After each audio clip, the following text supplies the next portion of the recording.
For those of you interested, Free Comic Book Day is coming up May, the first Saturday of May. See, comic books. Comic books are cool, why not, you know? It's kind of a way to escape reality, which is kind of the subject of my vlogging today. Again, I like to say, I don't know if it helps exactly, but I like to say, well, any ideas that I express on this channel are my own and no one else is responsible for it. Just to get people off the hook.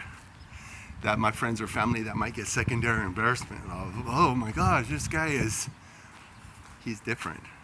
But that's okay, I've embraced the difference. And you know, back in the day, if you want to hear good teaching and preaching, you would have to get cassette tapes or a CD and then pop it in your machine and listen to it. But now we're at the I don't know if it's the peak necessarily, but we're able to get information so quick now.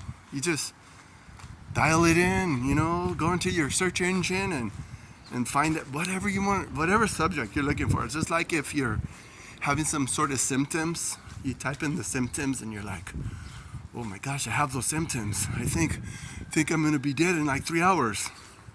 I don't know. I don't even know if you could say dead in 3 hours, but I guess it comes with like paranoia, and it comes with just a lot of like access to having all this information. No matter what information you have it, and you're able to find out whatever you're looking for. You can find out instantly. Just imagine if they put an implant right into your brain, that you could just think your thoughts and trigger the implant to find out whatever you're looking for, like speaking languages instantly, no matter what.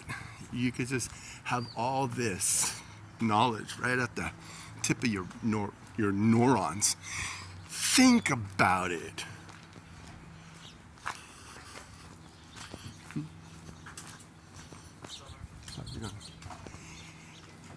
Did you think about it for a minute?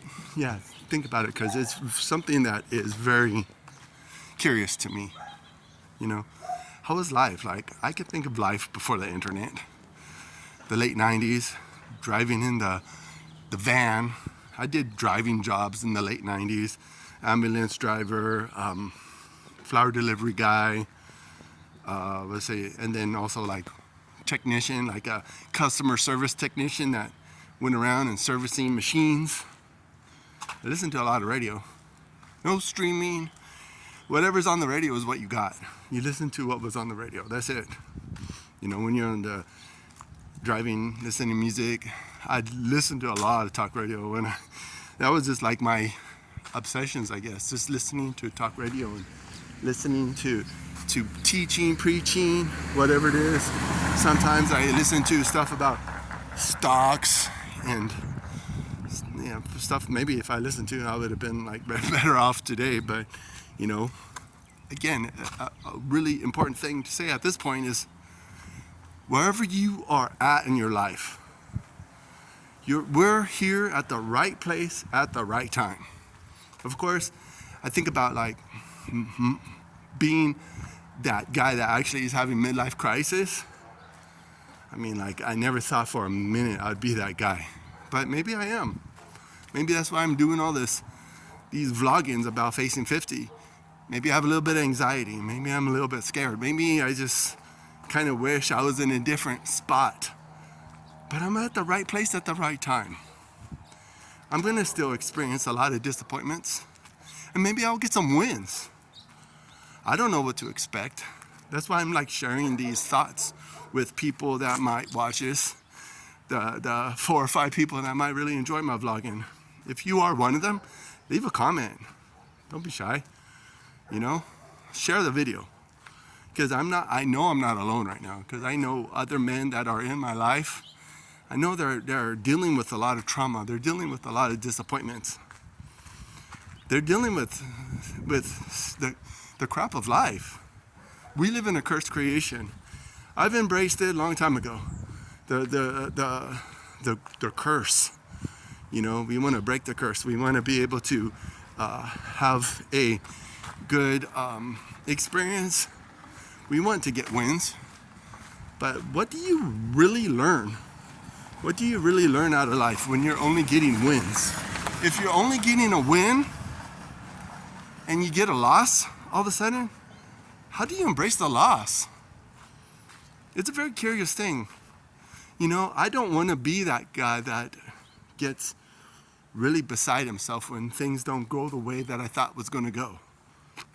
But I want to be that guy that enjoys when there is a win, that enjoys when there is something that really goes the way that I know, like lately I've been experiencing something that is going a little bit better than I could imagine. It makes me nervous. It makes me kind of anxious and scared and stuff like that. But the bottom line is that keep it fun, keep your expectations reasonable, and keep it that you enjoy the moments. Because the moments that you enjoy might, I wonder how long this glass is. It's like a shower doors. 1, 2, 3, 4, 5, 6. Okay, 6 feet long. I wonder if that glass would fit in my table at home. But anyways, walking down the alley like I usually like to do when I do my vlogging, because it seems a little bit more quieter, a little bit more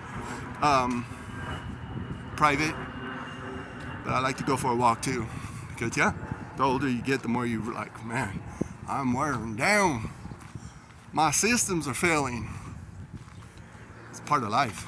Aging, disappointments, stuff like that. If you're young, get your disappointments and make your risk. I want to encourage like my friends and family, whoever's in my life or whoever's listening to this vlog, if you're like in your 50s or 60s or 40s or whatever, the young people in your life, you need to invest in them. You need to get off your butt. Because yeah, I don't want to be that guy in his 60s sitting, drinking beer, watching TV, and just waiting to expire. Use your energy to invest in the people in your life. And maybe you don't have family. Maybe you don't have friends. Go find a family that could use your wisdom. Go find some friends that you could speak into, younger, older. If you're hanging out with older guys, it's a huge opportunity for you to learn from them. Maybe they had a lot of success. Maybe they had failure. But how do you handle the failure and success in your life?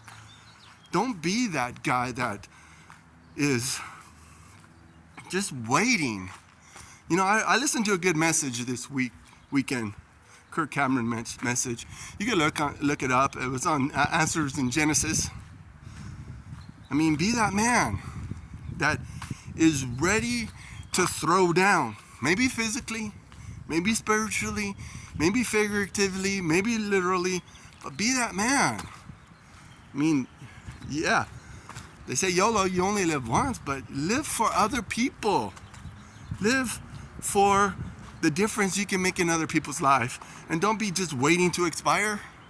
And of course, by all means, if you know Jesus, tell people about Jesus. Because he's the way, the truth, and the life.